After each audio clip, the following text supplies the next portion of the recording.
At the Imperial Valley Desert Museum, they have this really unique collection of pottery. It's unlike anything I've ever seen before in the American Southwest. The Imperial Valley Desert Museum is at the California-Mexico border, so the portion of Mexico that it would connect to would be Baja California. And this is the land of the Kumeyaay, also the Pai Pai of Baja California. Anyway, that's just a piece of information about the region.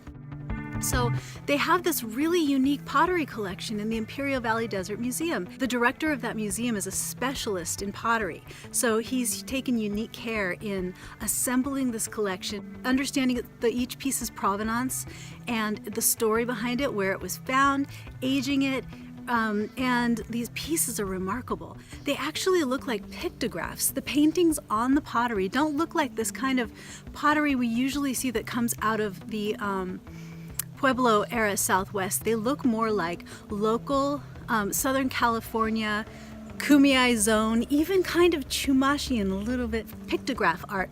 So I talked to the director and he explained to me that these pots were found along travel routes. These pieces are dated from 2,000 to 500 years old.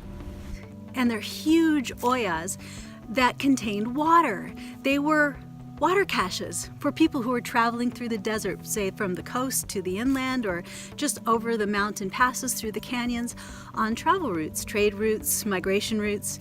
These pots would be refilled each year because pottery has about a year of life before it either starts to leak or the water inside starts to evaporate. Some of the pots were covered with another pottery piece and then sealed with mud.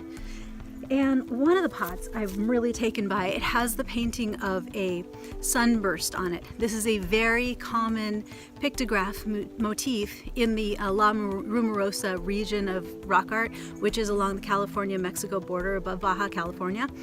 And it's a sunburst. It's very consistent with this traditional idea of the sun being the most powerful god in the sky. There's lots of iconography that is dedicated to the sun among these people, and it shows up in pottery and it shows up in ceremonial objects like what's called front shields that are used to pray to the various gods, especially this one will be to different manifestations of the sun. And so this one pot has this sunburst on it, and so I went ahead and made a piece of art that because I liked it so much, I made a piece of art that has this same sunburst pattern on it.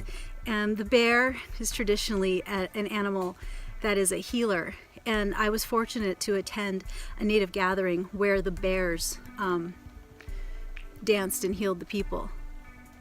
I won't say more about that because that's a sacred gathering and it's not meant to be something that's commercialized. But it was really transformative for me to attend this ceremony.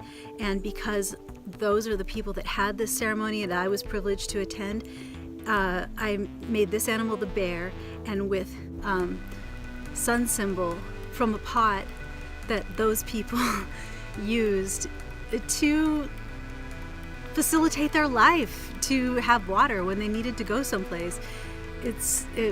That pot really touched me, and so I created a piece of art that is representative of that pot.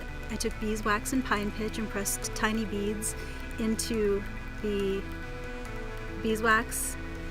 The pleasure for me is in creating the art. It's not in keeping the art. And so I make it available for you to buy if this is something you enjoy. If you like the story, if you want to keep a little piece of this idea with you in your home, or you want the healing suggestion that this bear can bring, I'm very happy to have you have this in your home. You can find him at my Etsy shop, which you can link to through theancientsouthwest.com. I thank you.